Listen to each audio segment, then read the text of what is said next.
teman-teman yang lain. Assalamualaikum warahmatullahi wabarakatuh. Waalaikumsalam warahmatullahi wabarakatuh. Ya alhamdulillah alamin. Wa bi nasta'in ala umuri dunya wa din wa ala alihi washabihi ajmain. Ini yang kami hormati dan mungkin nanti ada guru-guru lain ya yang akan bergabung dalam forum PMO bulan Mei ini. Ini anak-anak sudah pada pulang atau masih ada yang di sekolah, Bu? Barusan bubar, Pak. Alhamdulillah sudah pulang semua. Oh iya, baik. Oh, putranya Bu 25 tadi keluar kelas. Oh iya.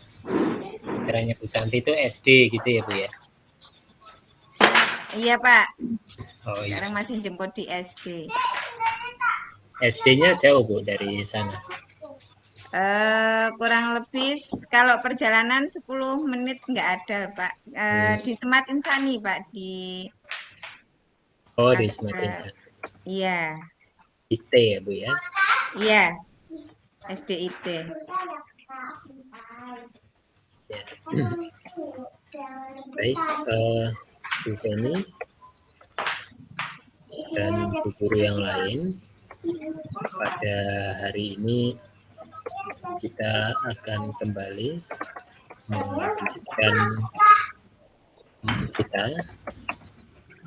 di kegiatan PMO, khususnya di bulan Mei. Dan mengawali kegiatan, marilah kita buka dengan baca basmalah. Bismillahirrahmanirrahim. Baik ke Ibu Feni dan Ibu guru yang lain.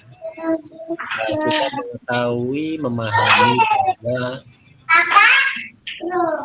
2 hari yang lalu ya, Bu ya, kita melaksanakan kegiatan lokakarya kepala sekolah. Di mana waktu itu, Bu? Oh, masih ini. Masih di mute suara Bu Feni. Di SKB Punggur, Pak. Oh iya. Di Sanggar Pelatihan. Baik, sebelum kita lakukan diskusi lebih lanjut, mungkin Bu Feni bisa memaparkan bagaimana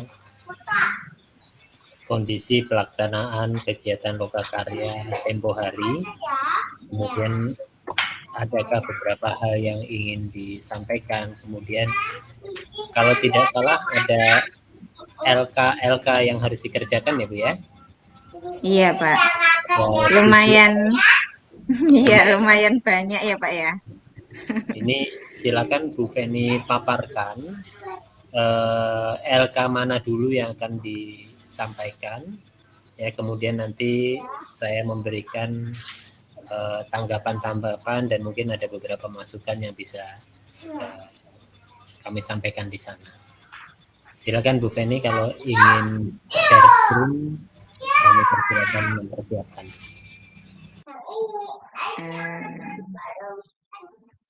Ya, Pak. Baik. LK berapa dulu, Bu? Yang akan disampaikan LK berapa dulu?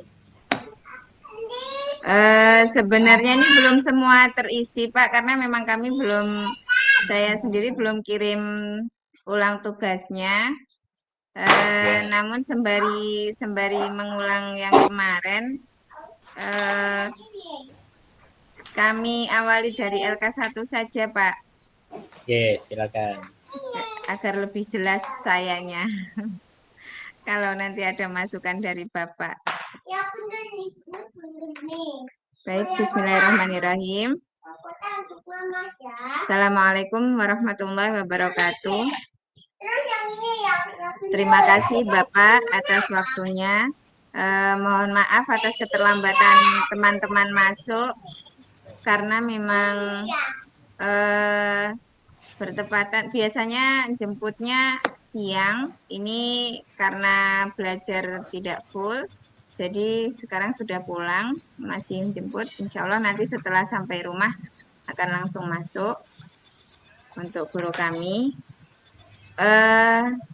Mengulang dari oleh-oleh dari kemarin kami Lokakarya, yang jelas tentang kepemimpinan kemarin yang kita bahas adalah tentang keprofesionalan guru. Artinya pengetahuan pembahasan tentang pengetahuan profesional dan sebagainya. Ada 3 tahap, ada 3 kategori untuk yang kemarin Lokakarya di SKB Punggur yang kami dapat. Dan setelah itu pun ada tugas LK sebanyak 7 LK. Dan saya pribadi belum kirim saat ini. Kemarin diberi waktu sampai 1 minggu, tapi memang kami belum kirim. Sepertinya di grup pun masih sepi. Jadi ini masih proses penyelesaian untuk tugas-tugas dari Lokakarya kemarin. Insya Allah secepatnya akan kami kirimkan. Ini untuk LK pertama, mohon izin untuk kami share.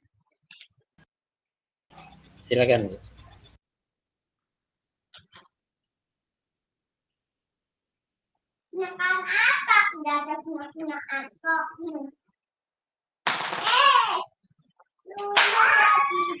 Sudah terlihat ya Bapak? Sudah. Kemarin kan sebenarnya sempat dikenalkan sampai ke LK7 karena memang waktu tidak mencukupi. LK7 itu termasuk rangkuman dari LK1 sampai dengan LK5 begitu ya Pak ya. Tapi karena untuk lebih jelasnya saya, jadi lebih baik dikerjakan dari LK1, 2, beruntut sampai LK5, nanti baru ke LK7. Karena melihat LK7 tinggal copy paste dari LK1 sampai 5 tersebut. Jadi agar lebih pahamnya, kami mulai kerjakan dari LK1. Karena kemarin kalau bisa langsung LK7 nggak apa-apa kirim LK7. Tapi kalau saya keterbatasan memahaminya, kalau sampai langsung ke LK7 kurang paham saya sendiri. Jadi kami mulai dari LK1. Ini ada lembar kerja 1 mulai dari diri untuk LK1. Ada refleksi tentang pengalaman, ada 2 pertanyaan di LK1. Di sini yang pertama, Bapak Ibu pasti memiliki berbagai pengalaman dalam membantu guru dalam implementasi pembelajaran yang memerdekakan atau berpihak pada murid. Pilih salah satu pengalaman dan jelaskan bagaimana Bapak Ibu melakukannya. Jawaban saya di sini yang jelas menyenangkan dan lebih aktif bergerak. Karena memang di implementasi kurikulum Merdeka ini lebih banyak ke praktek, lebih banyak ke mengerjakan sesuatu di luar kelas, jadi lebih aktif bergerak. Seperti di sini kami menceritakan satu pengalaman kami pada saat menemani mereka pengenalan lingkungan ibadah dan mereka dibawa langsung ke masjid ataupun ke tempat ibadah terdekat sebagai contoh konkret ataupun contoh secara langsung kepada anak-anak. Dan alhamdulillah anak-anak senang walaupun berjalan kaki keluar lembaga, berjalan kaki menuju ke masjid, tapi mereka tetap happy, tetap enjoy. Bahkan sampai ke masjid pun kita melaksanakan sholat duha, melaksanakan doa bersama di masjid, sekedar kegiatan di sana, terus kita kolase huruf seperti kata masjid dan sajadah dan sebagainya. Kita kolase mengadakan kegiatannya di dalam masjid tersebut beberapa menit setelah kegiatan sholat.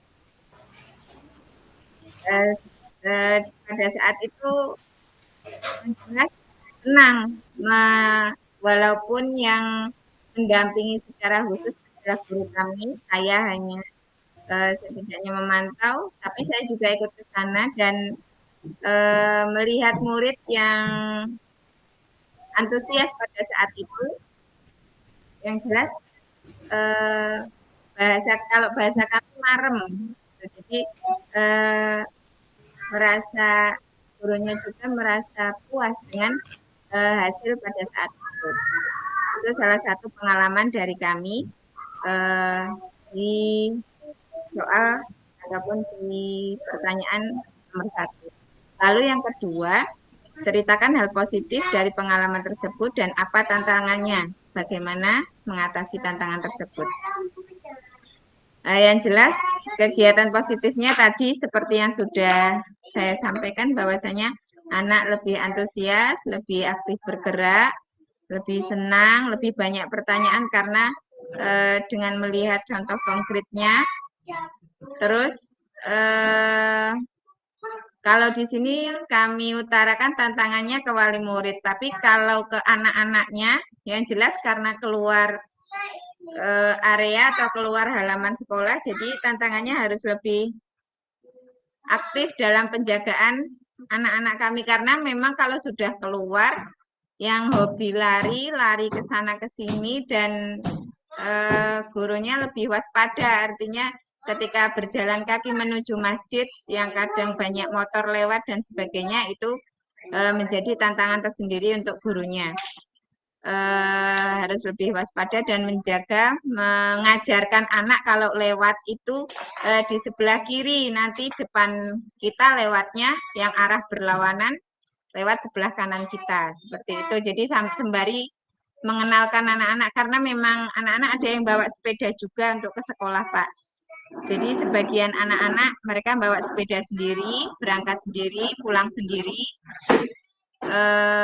dengan memakai sepeda mereka. Jadi sambil mengenalkan kalau membawa sepeda kita minggirnya kalau di depan kita ada yang berlawanan mau lewat, kita minggirnya sebelah kiri dan jangan sebelah kanan karena nanti bisa nabrak depannya dan sebagainya.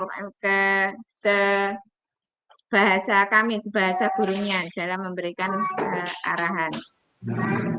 Itu sembari pengenalan. Kalau di orang tua wali murid, jelas tantangannya kalau belajar di luar itu yang jelas tidak memegang buku ataupun tidak memegang pensil karena sepengetahuan mereka kalau sekolah itu ya belajarnya pegang buku dan pegang pensil. Begitu yang harus kami pahamkan ke mereka bahwasanya belajar kalau di taman kanak-kanak tidak melulu tidak harus dengan buku atau pensil. Artinya di luar kelas pun itu namanya belajar. Ataupun kita keluar berjalan ke masjid pada saat ini pun itu namanya juga belajar. Karena persepsinya mereka ataupun wali murid itu harus bisa baca, harus bisa menulis, bisa berhitung begitu. Jadi patokannya buku dan pensil tersebut. Itu pemahaman yang harus kami berikan dan menjadi tantangan tersendiri bagi gurunya untuk diberikan pemahaman lebih kepada wali muridnya.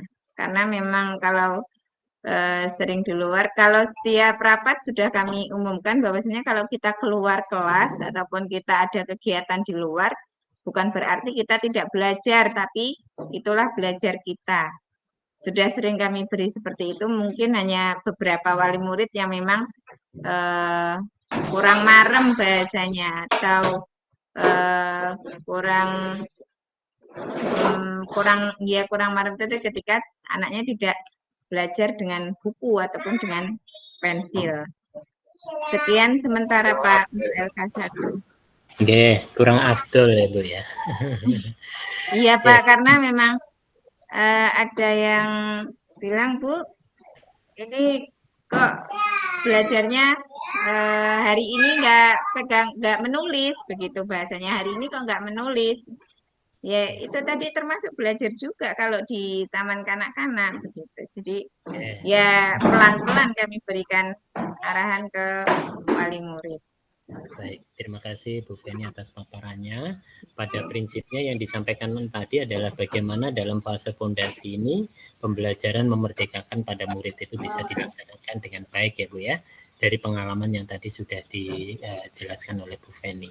Nah di sini mungkin saya akan menambahkan dan mungkin dari tambahan ini nanti ada beberapa catatan yang ingin Bu Feni catat kemudian bisa bisa dimasukkan ke dalam jawaban yang disampaikan tadi sebagai pelengkap tidak apa-apa. Jadi begini Bu, dalam fase fondasi pembelajaran memerdekakan pada murid, ada beberapa langkah yang dapat membantu menciptakan lingkungan memerdekakan dan memberikan kemandirian pada murid. Nah, kalau kita memahami, di sini saya rangkum ada 8 ya. Ada 8 langkah yang dapat membantu menciptakan lingkungan memerdekakan pembelajaran pada murid. Yang pertama, tentunya sebagai seorang guru berfokus pada pembelajaran aktif. Nah, ini seperti apa? Di dalam fase fondasi, itu penting untuk memberikan pengalaman pembelajaran aktif pada murid. Caranya bagaimana? Caranya yaitu dengan melibatkan mereka dalam aktivitas bermain, aktivitas mengeksplorasi lingkungan sekitar, melakukan percobaan-percobaan sederhana, melakukan interaksi langsung dengan lingkungan sekitar. Nah ini kan sebagai seorang guru pasti sudah dilakukan hal-hal tersebut tuh ya. Pembelajaran memanfaatkan lingkungan sekitar sebagai sumber belajar, memanfaatkan ruangan, alat, bahan sebagai sumber belajar, dan juga memanfaatkan makhluk hidup sekitar sebagai sumber belajar. Nah intinya pada berfokus pada pembelajaran aktif. Itu cara pertama. Nah langkah yang kedua, bagaimana membantu menciptakan lingkungan memerdekakan dan memberikan kemandirian pada murid, yaitu dengan memfasilitasi pembelajaran berbasis minat itu. Nah, caranya bagaimana? Kita sebagai seorang guru harus mengenali minat dan ketertarikan individu setiap murid kita. Menggunakan itu sebagai landasan dalam merancang pengalaman pembelajaran yang akan kita lakukan di satuan pendidikan kita. Caranya berikan pilihan topik dan proyek yang relevan dengan minat mereka, sehingga mereka merasa terlibat secara pribadi dan juga termotivasi. Nah, disinilah peran guru di fase fondasi ini bisa memfasilitasi pembelajaran yang berbasis pada minat, sehingga memerdekakan pembelajaran yang memerdekakan pada murid itu dapat terwujud. Nah, tentunya tadi pengalaman sudah Bu Feni ceritakan.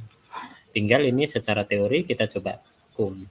Yang ketiga yaitu menyediakan akses ke sumber belajar yang beragam. Yaitu maksudnya adalah guru harus mampu menyediakan berbagai sumber belajar, buku, audio, materi-materi dari audiovisual, permainan, perangkat teknologi sederhana, yang tentunya semuanya disesuaikan dengan perkembangan dan minat pada anak atau pada murid. Caranya bagaimana? Seorang guru memberikan akses yang mudah dan mendorong anak-anak untuk menjelajah dan belajar secara mandiri. Nah ini kan sekolah sudah melengkapi sarana dan prasarananya dengan sumber-sumber belajar, baik itu buku-buku, kemudian alat-alat bermain di luar maupun di dalam, dan juga tentunya ada perangkat teknologi yang sudah mulai diperkenalkan pada anak tuh ya secara sederhana.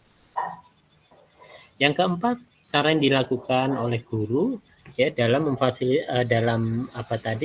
dalam memerdekakan murid ya. Langkah yang keempat yaitu mendorong keterlibatan orang tua itu.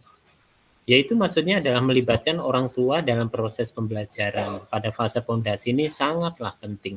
Guru tidak bisa berjalan sendiri. Guru tidak bisa melakukan hal itu sendiri. Libatkan orang tua. Caranya bagaimana? Dengan cara berbagi informasi tentang kegiatan pembelajaran. Ya mungkin TK Ma'arif 31 sudah melakukan itu. Apa-apa yang dilakukan di sekolah itu dibagi ke orang tua. Informasi itu dibagi ke orang tua. Ini aktivitas kami hari ini. Memberikan dukungan untuk melibatkan orang tua dalam kegiatan di rumah. Nah ini tidak bisa kegiatan anak berhenti sampai di sekolah, tapi sampai di rumah pun guru meminta orang tua terlibat dalam proses pembelajaran yang ada di rumah, menghargai kontribusi mereka dalam perkembangan anak.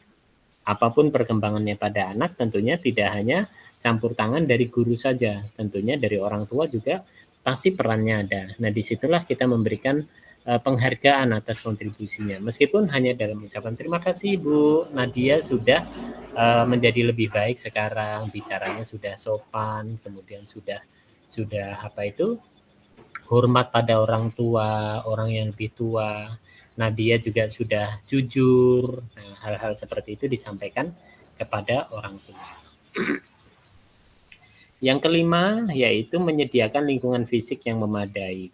Nah, lingkungan fisik yang memadai ini tentunya juga diperlukan oleh seorang guru ketika dia ingin melihat bagaimana perkembangan pada anak itu. Bu Feni dan ibu guru yang lain dapat memastikan bahwa ruangan kelas atau area pembelajaran fisik anak itu aman, menarik, dan dirancang untuk mendukung eksplorasi pembelajaran aktif pada masa fase pondasi ini.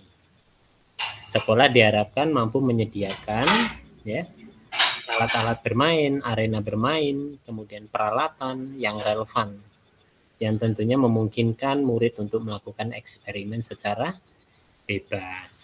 Ya.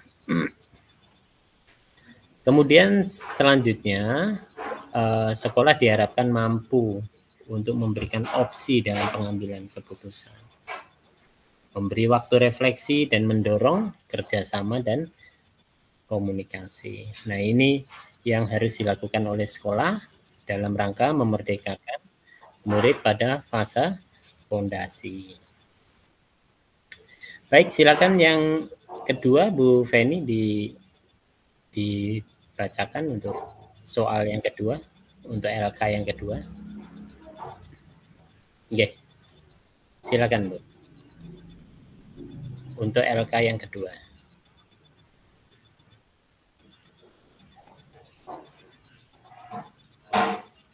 Ya, suaranya masih termute.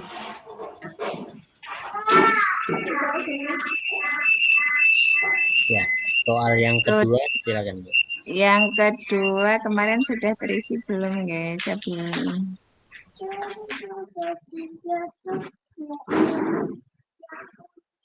Yang kedua masih proses Pak, belum terisi di sini. Mboten apa Pak? Kita bahas langsung mawon nggih. Ya, tidak apa-apa. Nanti Kita saya bahas. juga memberikan masukan-masukan. Siap. Izin sharing Pak. Sanskrit.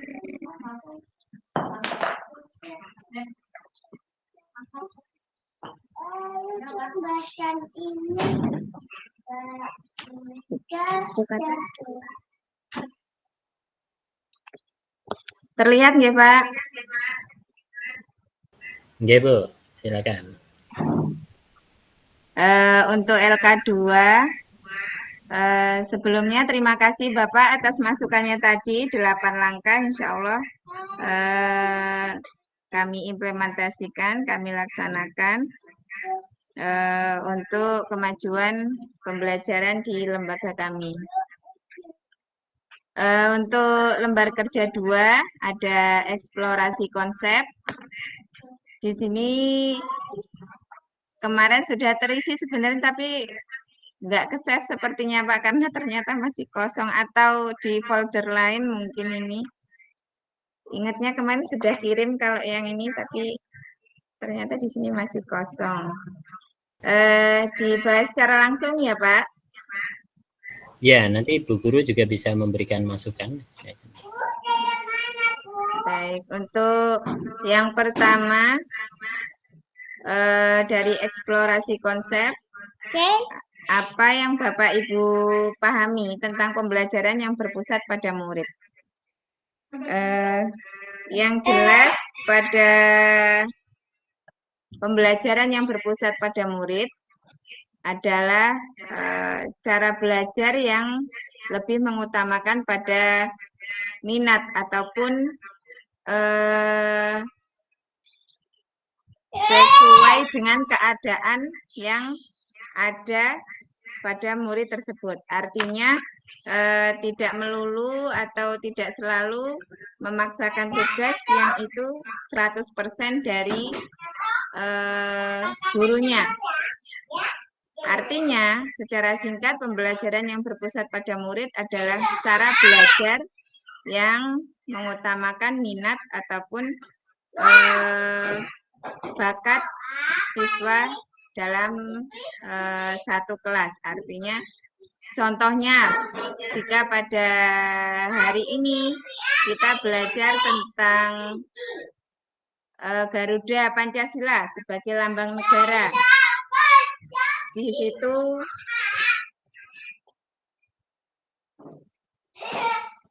situ kita bisa belajar, anak-anak bisa menulis kata Garuda, boleh dari batu atau boleh dari kertas atau boleh dari pensil, sesuai dengan minat dan kemauan anak. Pak, mohon izin sebentar. Nggih, silakan, Bu.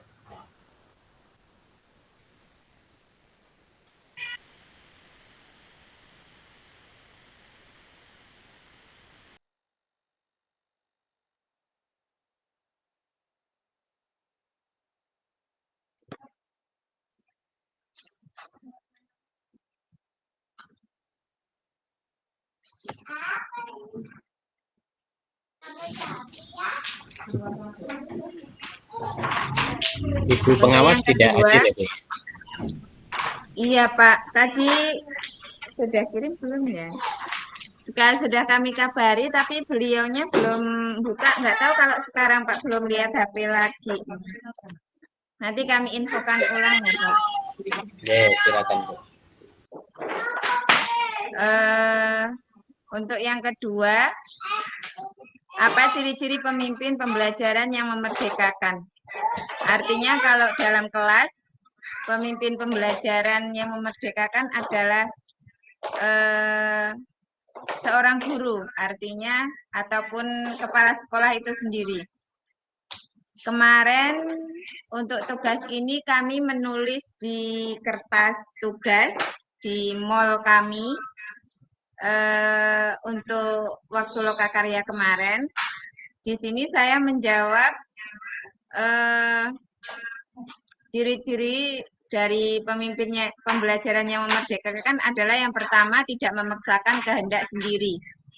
Artinya ketika mungkin di situ Ibu Guru sudah menyiapkan gambar Garuda, menulis Garuda dengan kolase ataupun dengan kertas potongan, kok di situ siswa lebih minat dengan batu ataupun dengan pasir, berarti tidak saat itu juga berubah, artinya tidak memaksakan kehendak guru. Ini sudah Ibu siapkan kertas, harus dengan kertas, tidak begitu. Artinya ketika siswa memilih dengan batu, oke, tidak, silahkan diambil dan dibentuk, artinya sesuai minat mereka. Itu yang pertama. Terus yang kedua, yang jelas memberikan fasilitas sesuai dengan minat ataupun keadaan sesuai dengan tema. Minat, sesuai minat anak dan sesuai dengan tema pada hari itu. Memfasilitasi dan mengarahkan, melibatkan mereka secara langsung dalam pembelajaran pada hari itu.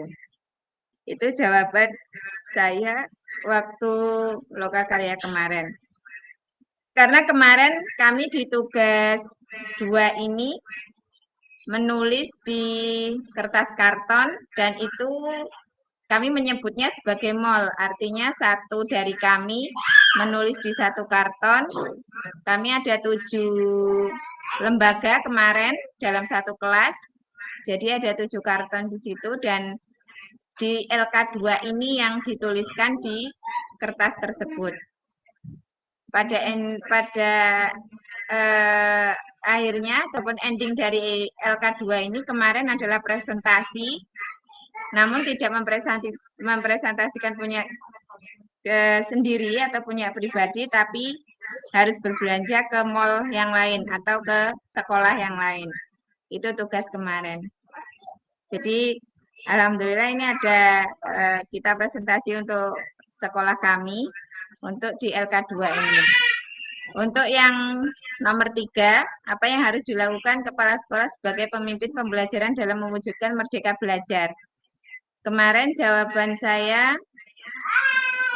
adalah dengan mengadakan pelatihan secara langsung ataupun menghadirkan ahlinya. Ketika di situ kita membutuhkan pemahaman lebih, artinya kita butuh pengarahan, dan di situ kita mengadakan pelatihan sesuai dengan kebutuhan, sesuai dengan keadaan yang ada di lembaga. Itu yang pertama. Terus yang kedua, memfasilitasi, artinya baik tempat, media, alat, wifi, ataupun hal-hal yang dibutuhkan dalam mewujudkan merdeka belajar, berusaha semampu lembaga untuk memfasilitasi itu semua, dari yang kami sebutkan tadi, mungkin tempat, kadang alat yang dibutuhkan itu apa, ataupun penunjangnya seperti mungkin wifi dan sebagainya. Itu alat-alat mungkin proyektor atau dan sebagainya. Itu kami sediakan sebagai penunjang untuk mewujudkan atau membantu untuk mewujudkan merdeka belajar di lembaga ini. Itu jawaban kami. Untuk yang keempat, dukungan apa yang bisa diberikan kepala sekolah terhadap pengembangan kompetensi guru untuk mewujudkan merdeka belajar? Ini jawabannya tidak jauh dari yang nomor 3. Yang pertama, mengadakan pelatihan sesuai kebutuhan dan mendatangkan ahlinya. Itu yang kami utamakan atau yang kami laksanakan. Terus sharing yang jelas, saling tanya jawab, saling komunikasi. Apabila ada yang mungkin saya sendiri atau ada pertanyaan yang mungkin menyangkut merdeka belajar ini, kita banyak sharing ke sesama teman di sekolah ataupun ke sesama teman sekolah penggerak atau yang lebih ahli di luar lembaga. Kiranya cukup sekian, Pak, dari kami. Ya, baik. Terima kasih Bu Feni atas paparannya. Dan ini saya coba untuk memberikan satu masukan yang nanti mungkin bisa dirangkum dan juga bisa dijadikan sebagai sumber inspirasi ya Bu ya, agar nanti dalam menjawabnya juga lebih sistematis dan juga lebih mudah untuk bisa dipahami oleh fasilitator, khususnya nanti ketika dilakukan pemeriksaan tugas. Jadi terkait dengan pembelajaran yang berpusat pada anak, khususnya di fase fondasi ini, kita mengenal bahwa pembelajaran berpusat pada anak di fase fondasi itu kita mengenal dengan sebagai pendekatan yang berpusat pada anak atau pendekatan berbasis anak, begitu istilahnya.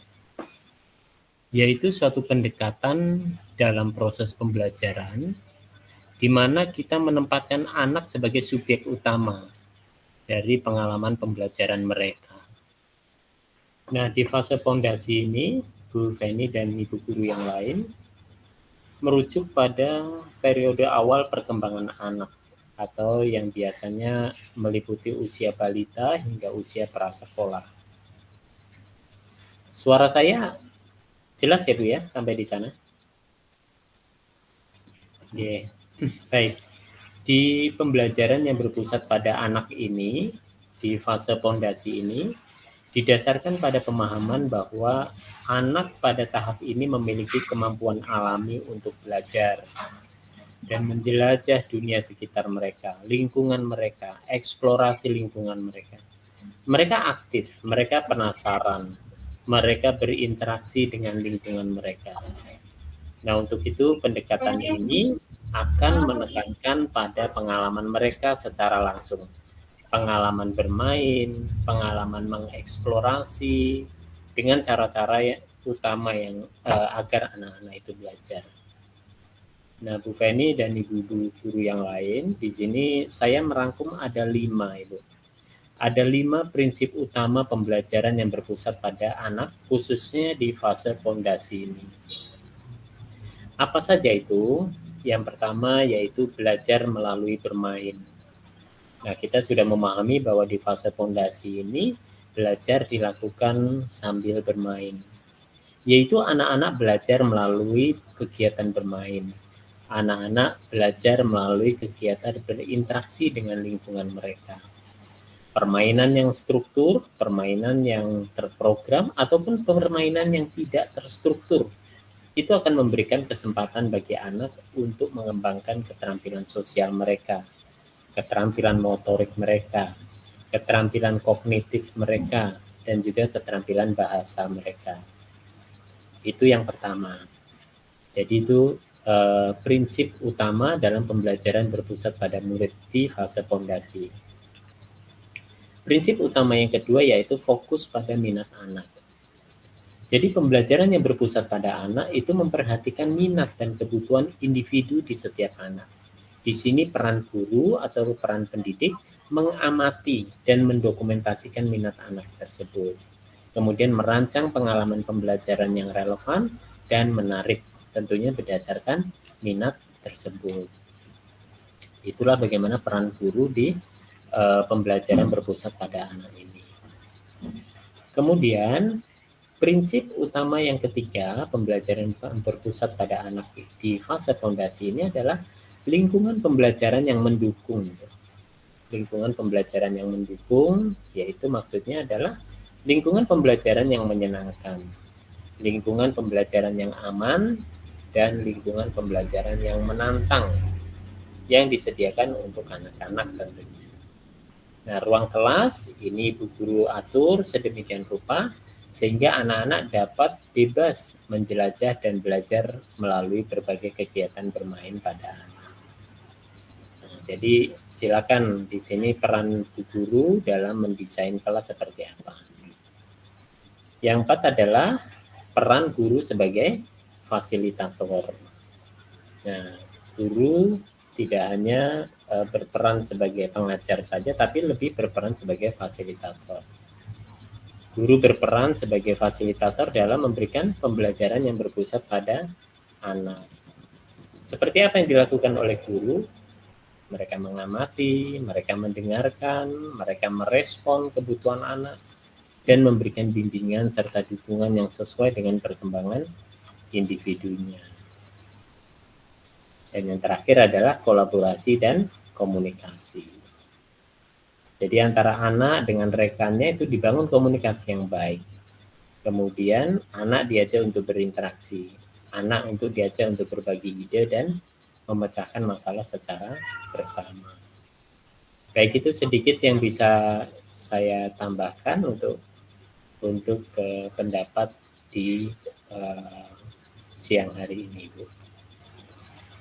Nah, silakan Bu Feni, ada yang ingin ditanyakan atau dikomentarkan, silakan. Itu menjawab dari apa yang pertama tadi. Silakan, Bu.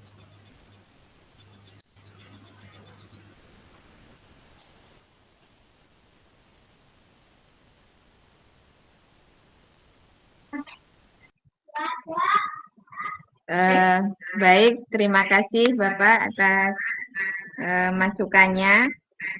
5 fondasi ini sebenarnya sudah sering kita lakukan, mungkin di poin 2 yang kadang memang sesuaikan minat anak itu tadi yang terkadang menyesuaikan dengan keadaan, artinya walaupun tapi anak itu kalau umpamanya yang tadi ini kita ada kegiatan mewarnai,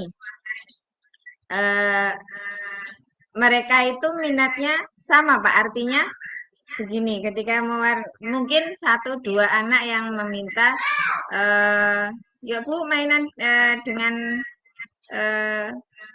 kita menulis saja ataupun tidak mau dengan krayon atau dan sebagainya. Mungkin itu yang kita kurang kurang ataupun kaminya yang memang kurang memberikan keleluasaan kepada anak. Tapi yang jelas tetap tujuannya tidak memaksakan, artinya menyesuaikan dengan minat anak. Mohon izin yang poin keempat tadi apa Pak ya? Untuk poin keempat tadi, peran guru sebagai fasilitator. Oh, itu kami tulis nomor 5. Berarti yang kelima apa Pak? Yang kelima, kolaborasi dan komunikasi. Kolaborasi. Seperti apa Bu Guru membangun kolaborasi dan komunikasi antar anak, khususnya apa yang dilakukan oleh guru, mengajak anak untuk berinteraksi, berbagi ide, kemudian memecahkan masalah secara bersama. Apakah ini sudah dilakukan ataukah memang ada beberapa kendala? Silakan. Mungkin nanti bisa ditambahkan dengan ibu guru yang jelas setiap harinya berkecimpung dengan anak-anak. Kalau dari saya pribadi, yang jelas membangun kolaborasi ataupun komunikasi dengan siswa. Pagi itu kegiatan rutin kita adalah gerak-gerak di luar kelas. Artinya pagi kita ada kegiatan di luar sebentar, 15 atau 10 menit. Setelah itu kita masuk kelas, doa bersama dan memulai pelajaran. Nah, sebelum kita mulai kegiatan di topik itu, yang jelas kita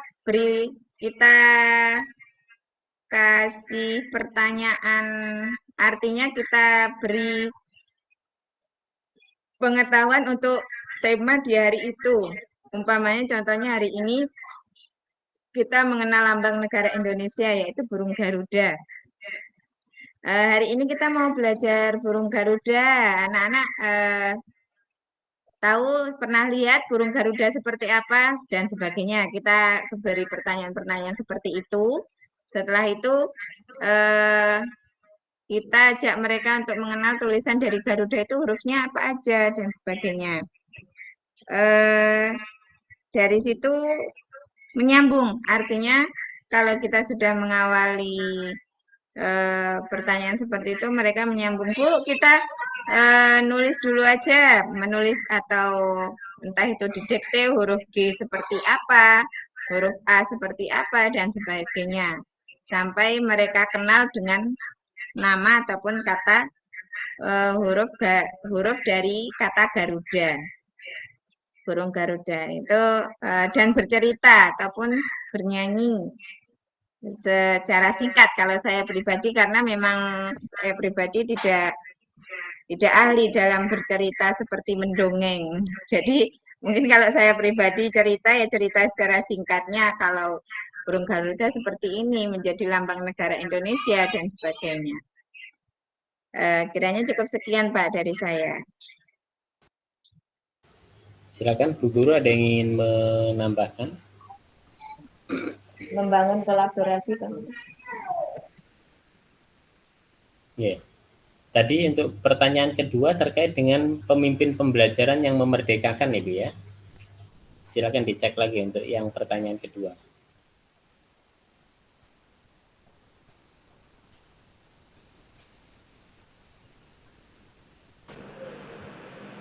Iya, terima kasih Bapak. Saya mencoba untuk menambahi sedikit dalam tadi membangun kolaborasi komunikasi dengan siswa ya Pak. Biasanya kalau di kelas itu saya suka memancing dengan misal saya mempunyai beberapa bahan Misal ini mau kita bikin apa ya, atau ini kira-kira bisa kita bikin apa.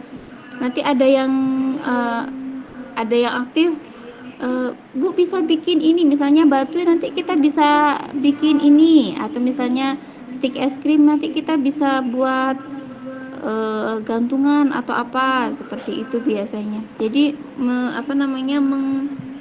memancing dengan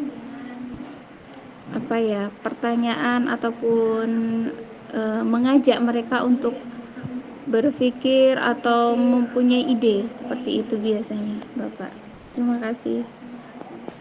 Ya, baik. Terima kasih Bu Santi sudah melengkapi. Bu Rohimah, ada yang disampaikan?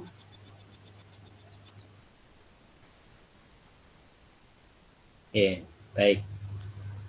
Bu Feni, untuk pertanyaan kedua tadi terkait dengan pemimpin pembelajaran yang memerdekakan. Silakan dibacakan lagi, Bu, untuk pertanyaannya.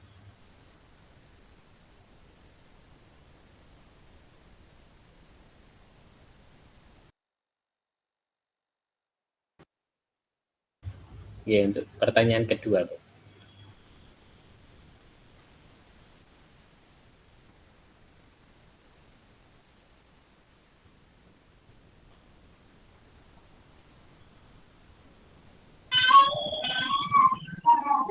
Yang ini nggih, Pak. Ya, yang tadi, tapi yang kedua.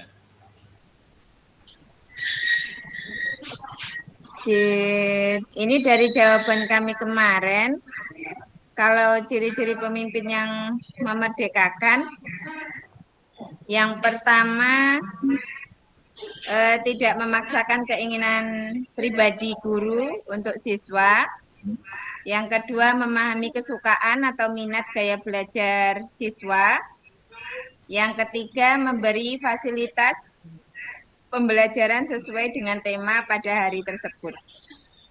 Itu jawaban kami kemarin, ada 3 poin untuk soal yang kedua, ataupun ciri-ciri pemimpin yang memerdekakan. Ya, baik, terima kasih Bu Feni. Nah, ini kita coba sharing, kita coba lengkapi ya Bu ya. Baik, Ya, mungkin nanti ada beberapa hal yang dirasa penting, bisa dicatat, bisa dimasukkan ke dalam jawaban yang disampaikan ini.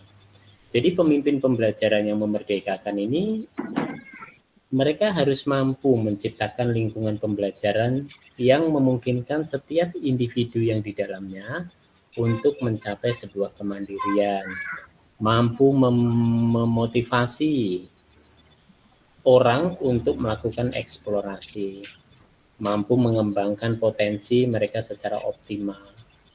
Nah, di sini ada beberapa ciri-ciri pemimpin pembelajaran yang memerdekakan, yang di sini saya rangkum menjadi 7.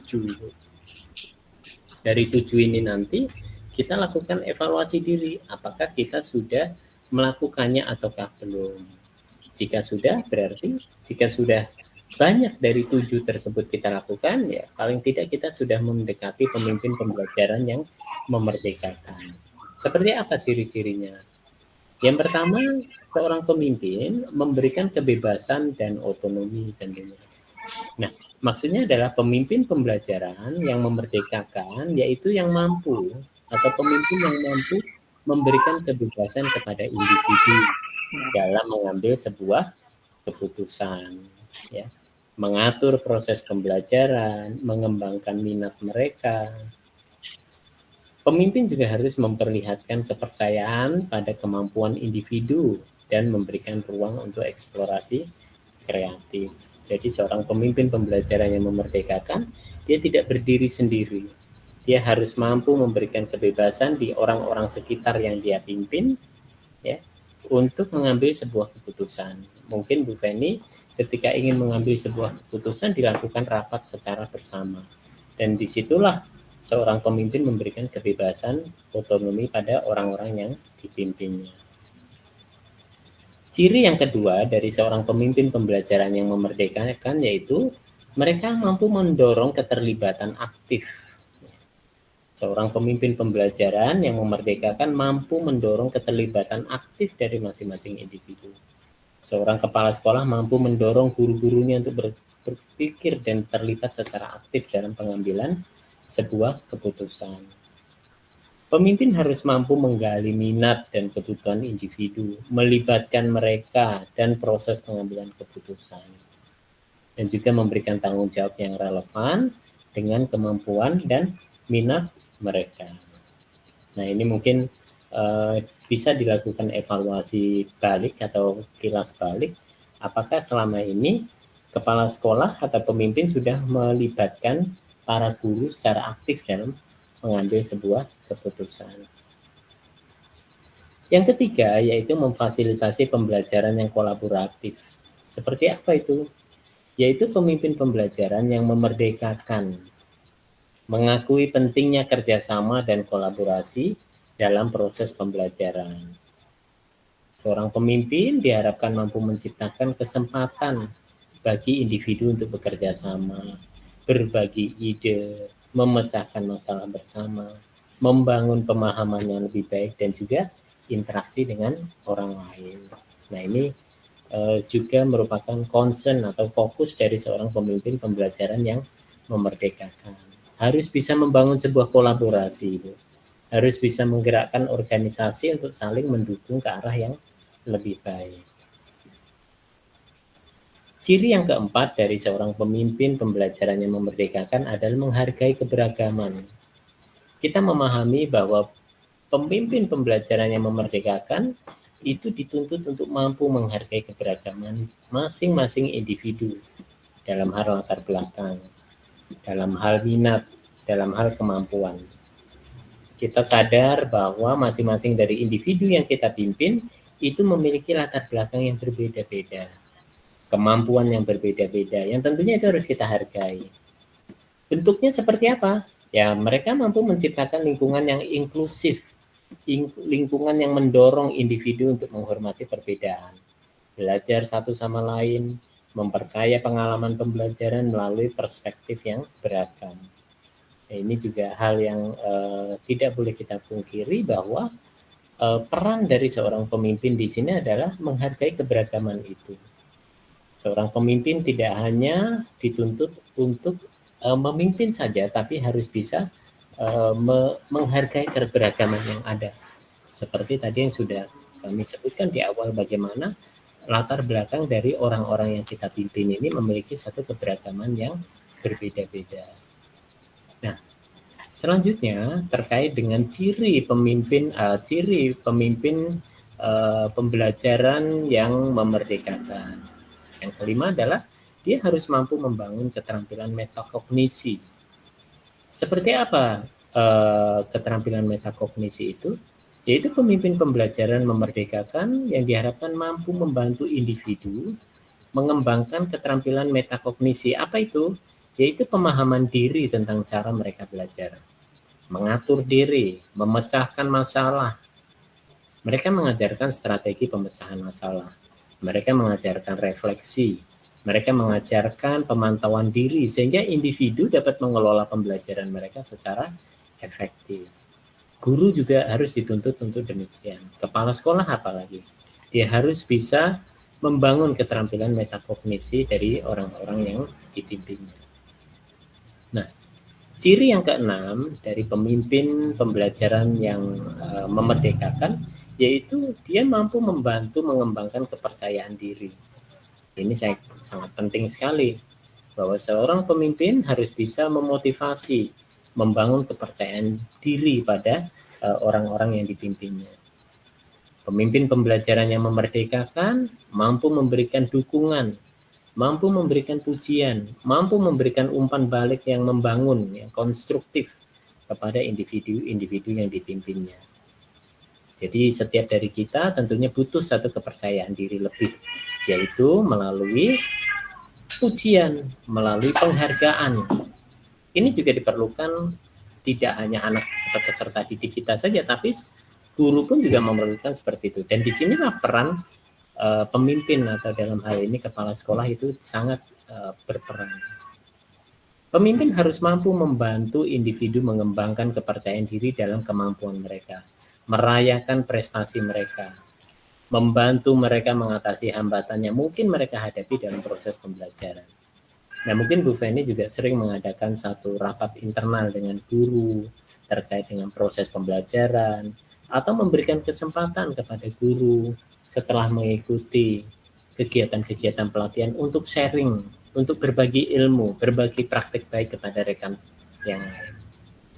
Sebagai pimpinan harus bisa merayakan prestasi mereka. Ya, mungkin Bu Guru, Bu Santi, mungkin Bu Roema pernah hadir dalam sebuah pelatihan, kemudian mendapatkan peringkat peserta paling aktif dan sebagainya. Nah, itu harus kita rayakan. Meskipun hanya dalam bentuk pujian, penghargaan, dan sebagainya, itu sangat diperlukan. Sebagai seorang pemimpin pembelajaran yang memerdekakan. Nah, ciri yang ketujuh yaitu seorang pemimpin pembelajaran yang memerdekakan harus mampu menumbuhkan semangat dan motivasi intrinsik. Motivasi intrinsik ini seperti apa? Yaitu pemimpin pembelajaran yang memerdekakan mampu mendorong motivasi intrinsik, yaitu motivasi yang berasal dari dalam diri individu masing-masing itu. Mereka harus mampu membantu individu menemukan arti dan relevansi dalam pembelajaran mereka, merangsang rasa ingin tahu, memberikan tantangan yang sesuai untuk mempertahankan pengetahuan yang dia miliki. Jadi demikian Bu Feni yang bisa kami tambahkan untuk 7 ciri dari pemimpin pembelajaran yang memerdekakan. Dan di sini ada Bu Rianti ya Bu ya, selamat datang Bu Rianti. Jadi ini proses tadi sudah kami laksanakan ya Bu ya untuk PMO pada hari ini. Silakan mungkin Bu Rianti ada yang ingin disampaikan, silakan, dan Bu Feni mungkin bisa ada sedikit pengantar sebelum Bu Feni menyampaikan. Silakan Bu. Terima kasih Bapak Fasilitator Sekolah Penggerak yang saya hormati, dan kepada Kepala TK beserta Dewan Guru yang saya hormati. Pada kesempatan siang hari ini saya mungkin terlambat masuk karena baru mendapatkan link, dan mohon maaf juga kebetulan hari ini juga sedang mengikuti pelatihan PKP Sekolah Penggerak Angkatan 3. Seperti itu Bapak dan Ibu, tapi tidak mengurangi rasa semangat.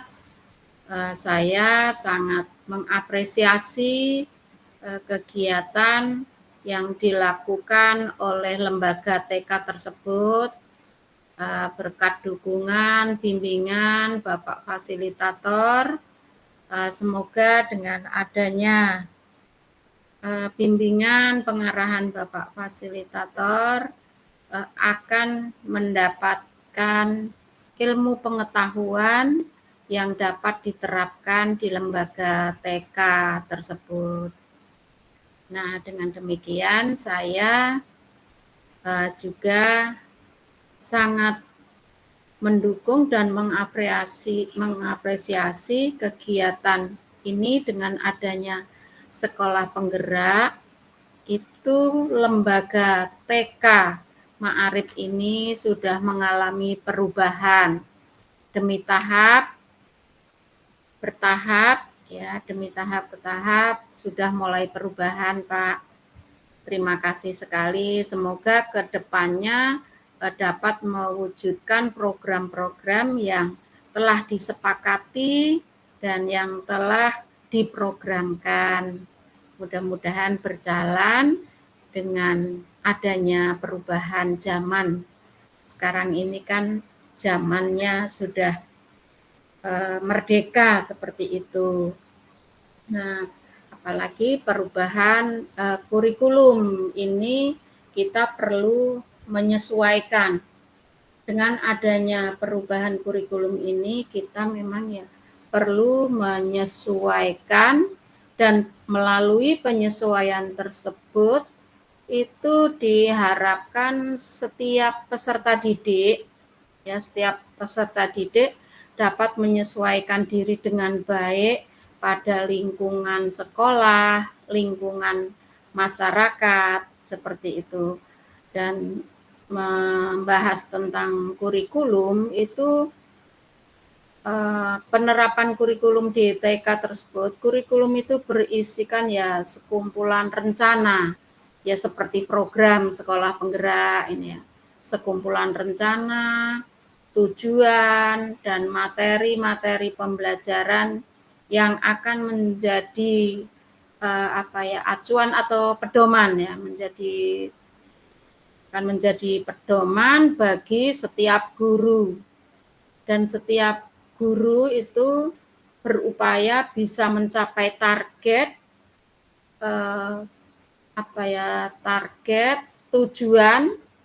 target dan tujuan pembelajaran dengan baik. Itu harapan kita semua. Tapi ya alhamdulillah semua itu perlu proses. Nah, dengan proses itulah nanti dari tahap ke tahap akan mengalami perubahan. Dan fungsinya fungsinya dengan adanya perubahan kurikulum ini merupakan salah satu bagian dari sistem. Ya, ini sudah sistem penyelenggara pendidikan demi mewujudkan pendidikan yang lebih baik lagi. Seperti itu Bapak dan Ibu, yang dapat sedikit saya menambahkan. Semoga menambah wawasan dan menambah semangat para peserta didik Taman Kanak-kanak untuk mewujudkan pendidikan yang ada di Indonesia. Itu Bapak, terima kasih, salam dan bahagia. Ya, baik, terima kasih Bu Rianti atas pengantarnya. Baik, kami lanjutkan ya Bu ya. Baik, terima kasih atas masukannya dan mudah-mudahan bisa menjadikan satu perbaikan terus ya, khususnya terhadap TK Ma'arif 31. Baik, Bu Feni, silakan untuk pertanyaan ketiga tadi Bu, bisa dibacakan ulang.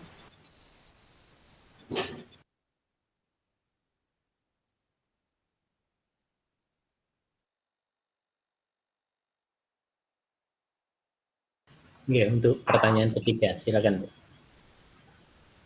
Ya Pak, untuk yang ketiga, apa yang harus dilakukan kepala sekolah sebagai pemimpin pembelajaran dalam mewujudkan Merdeka Belajar? Itu kemarin jawaban kami. Yang pertama, mengadakan pertemuan rutin dengan guru, baik itu guru teman di lembaga ataupun guru dengan lembaga lain untuk saling komunikasi dan saling bertukar pikiran ataupun sharing. Untuk selanjutnya, yang B, yang kedua, mendukung, memfasilitasi ataupun menyediakan pembelajaran ataupun alat-alat yang dibutuhkan oleh guru ataupun oleh peserta didik. Itu jawaban kami kemarin. Ya, baik, terima kasih Bu Penny atas jawabannya dan reals yang dilakukan oleh sekolah demikian. Namun di sini ada beberapa hal yang coba ingin kami tambahkan, ya, khususnya terkait dengan apa yang harus dilakukan oleh seorang kepala sekolah dalam mewujudkan Merdeka Belajar. Nah, di sini ada 10 poin yang akan coba kami paparkan, dan nanti silakan dari 10 poin tersebut apakah sudah cukup mewakili dari apa yang dilakukan oleh seorang kepala sekolah ya, oleh Bu Penny, ataukah masih ada beberapa hal yang ingin coba dilengkapi ya, khususnya dalam menjawab pertanyaan tersebut.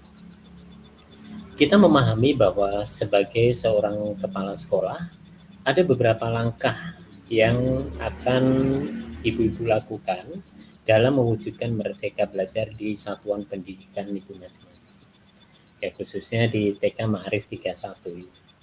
Nah, Hal-hal tersebut antara lain, yang pertama adalah kepala sekolah harus mampu membangun visi dan misi. Ya, seperti apa? Ya, seorang kepala sekolah harus mampu menentukan visi dan misi sekolah yang mengutamakan pemberdayaan siswa dalam pembelajaran. Nah, di sini ada beberapa hal yang harus dilakukan oleh kepala sekolah, khususnya terkait dengan pembangunan visi dan misi sekolah tersebut. Sertakan Merdeka Belajar sebagai salah satu komitmen utama dalam visi dan misi tersebut. Nah, jika selama ini visi misi sekolah di Ma'arif 31 belum menyertakan Merdeka Belajar sebagai salah satu komitmen utama, nah ini mulai harus dipikirkan, kemudian mulai harus dimasukkan dalam visi dan misi sekolah. Karena sekolah kita adalah sekolah penggerak, maka bagaimana Merdeka Belajar tersebut masuk dalam salah satu komitmen dalam pewujudan visi dan misi sekolah kita. Itu yang pertama. Yang kedua, langkah yang dapat dilakukan untuk mewujudkan Merdeka Belajar di satuan pendidikan Ibu adalah mendukung dan memperkuat tim pengajar. Nah, mendukung dan memperkuat tim pengajar ini dengan cara memberikan pelatihan, mengikut sertakan guru dalam kegiatan-kegiatan pelatihan, dan melakukan pendampingan kepada guru agar mereka memahami konsep Merdeka Belajar, serta mampu menerapkannya di kelas. Itu yang lebih penting. Tidak hanya memahami konsep Merdeka Belajar saja, tapi yang lebih penting adalah mampu menerapkan, mampu mengimplementasikan di kelas. Menggunakan metode, mendorong penggunaan metode dan strategi pembelajaran yang mendorong pada kemandirian siswa. Ya, caranya seperti apa? Melalui pelatihan-pelatihan yang diikuti oleh guru. Kemudian kepala sekolah mendorong, ayo Bu Guru, sudah mengikuti pelatihan, ayo kita terapkan di kelas. Ayo kita terapkan di kelas kita. Metode apa? Strategi apa? Yang intinya adalah mendorong kemandirian pada siswa. Ini yang menjadi pembeda kita di sekolah penggerak. Yang ketiga, bagaimana langkah yang dilakukan oleh seorang kepala sekolah dalam mewujudkan Merdeka Belajar di sekolah yang dia pimpin, yaitu mendorong keterlibatan siswa, mendorong partisipasi aktif siswa dalam proses pembelajaran. Caranya seperti apa? Libatkan siswa dalam kegiatan-kegiatan yang ada di sekolah. Beri mereka kesempatan untuk mengekspresikan ide-ide mereka dalam bentuk coretan, dalam bentuk tulisan, dalam bentuk gambar, dalam bentuk hasil karya. Nah, libatkan mereka dalam keterlibatan mereka dalam hal-hal tersebut. Nah, ini konteks bermain pada anak itu sangat-sangat kita kedepankan, khususnya di pendidikan anak usia dini. Anak kita gali idenya, kita gali mereka dalam eksplorasi terhadap lingkungan sekitarnya. Kemudian mereka mampu menerjemahkannya sehingga menghasilkan sebuah karya sederhana. Nah, kemudian yang dilakukan oleh kepala sekolah selanjutnya adalah dalam rangka mewujudkan Merdeka Belajar adalah mengembangkan kurikulum yang fleksibel. Tadi sudah disinggung oleh Bu Rianti bagaimana kurikulum itu dijalankan. Namun di sini yang lebih penting adalah bagaimana kepala sekolah mampu mengembangkan kurikulum yang fleksibel. Kepala sekolah harus mampu merancang kurikulum yang memberikan ruang bagi anak untuk mengeksplorasi minat dan bakat mereka. Caranya seperti apa?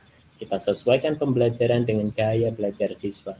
Kita buat rencana pembelajaran yang fleksibel sehingga siswa atau anak didik kita dapat mengatur ritme pembelajaran mereka sendiri. Nah, ini sangat sesuai sekali, apalagi untuk jenjang PAUD. Kita mengenal banyak tema yang diajarkan di semester 1, banyak tema yang diajarkan di semester 2. Bagaimana kurikulum itu dirancang secara fleksibel sehingga kemerdekaan belajar, sehingga Merdeka Belajar itu dapat terwujud di sekolah atau di satuan pendidikan kita. Itu poin yang keempat.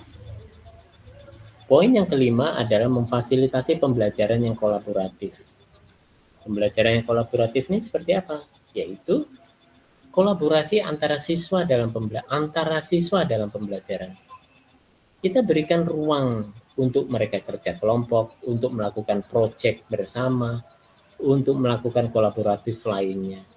Mendorong siswa kita untuk berbagi ide, belajar satu dengan lain dan memecahkan masalah secara bersama. Kita pasti menjumpai hampir setiap hari anak-anak yang menghadapi masalah. Ya, mungkin itu dalam kegiatan mengikuti proses pembelajaran atau yang lainnya.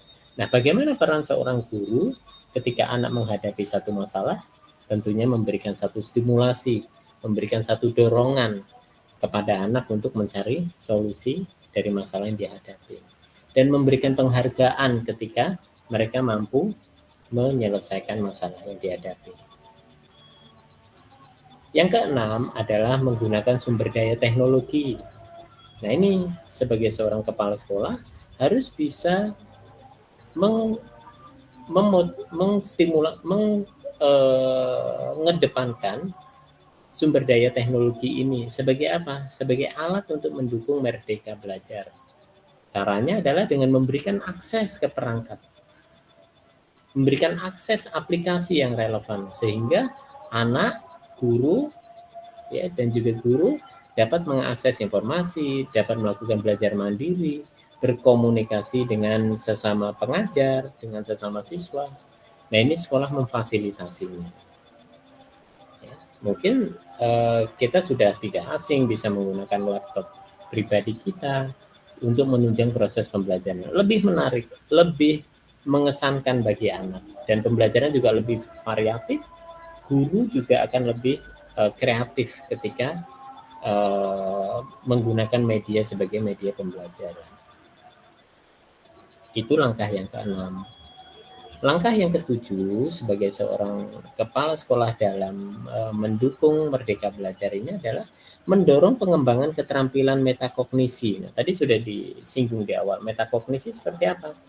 Yaitu membantu siswa mengembangkan keterampilan seperti refleksi diri, perencanaan, evaluasi diri, membantu guru juga mengajarkan mereka strategi gimana cara memecahkan masalah, cara mereka mengatur waktu, mengelola pembelajaran mereka sendiri. Ini tolong disederhanakan dalam konteks PAUD gitu ya, dalam fase fondasi. Mungkin ini secara umum demikian. Langkah yang ke-8 adalah memberikan umpan balik dan dukungan. Ya, ketika siswa menghadapi satu masalah dan mereka mampu menyelesaikan masalahnya, beri pujian, beri dorongan, beri dukungan. Agar apa? Agar rasa percaya diri mereka terus tumbuh dan mereka bisa menjalani proses merdeka belajar dengan baik. Langkah yang ke-9 yang dilakukan oleh seorang kepala sekolah dalam mewujudkan merdeka belajar adalah dengan melibatkan orang tua dan juga masyarakat. Caranya gimana? Silakan sosialisasikan konsep merdeka belajar ini pada mereka, pada orang tua, pada masyarakat. Libatkan mereka dalam mendukung pembelajaran di luar sekolah. Contohnya apa? Melalui proyek, kunjungan lapangan, kerjasama dengan lembaga lain, dengan Posyandu, dengan kepolisian, dengan Indomaret, dengan kantor pos dan sebagainya. Dalam rangka itu semuanya. Dalam rangka mendukung konsep merdeka belajar pada anak. Dan yang terakhir tentunya melakukan monitoring dan evaluasi terkait proses pembelajaran yang dilaksanakan selama ini. Nah, demikian Bu Feni yang bisa saya tambahkan untuk 3 pertanyaan yang kemarin masuk dalam LK penugasan di Lokakarya Kepala Sekolah. Baik, ada yang ingin disampaikan? Atau cukup, Ibu? Baik, terima kasih Bapak. Kami rasa sudah cukup jelas tadi yang Bapak paparkan tambahan untuk pengetahuan kami di soal LK nomor 3 ini. Cukup Bapak.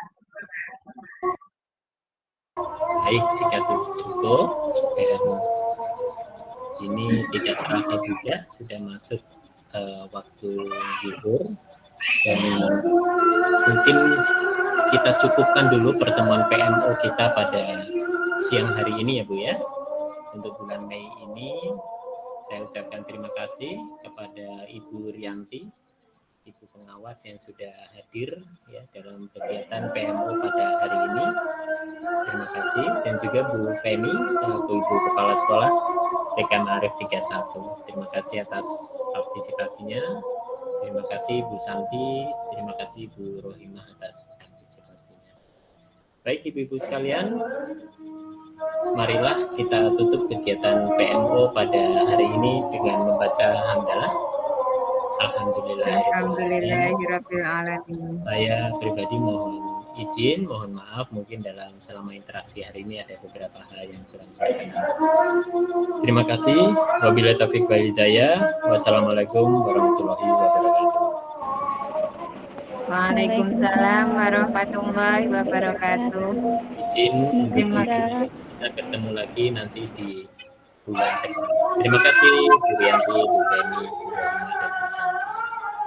Baik, terima kasih Bapak atas ilmunya hari ini. Bu Rianti, terima kasih kami haturkan sudah berkenan hadir di PMO kami. Insya Allah jumpa di bulan depan.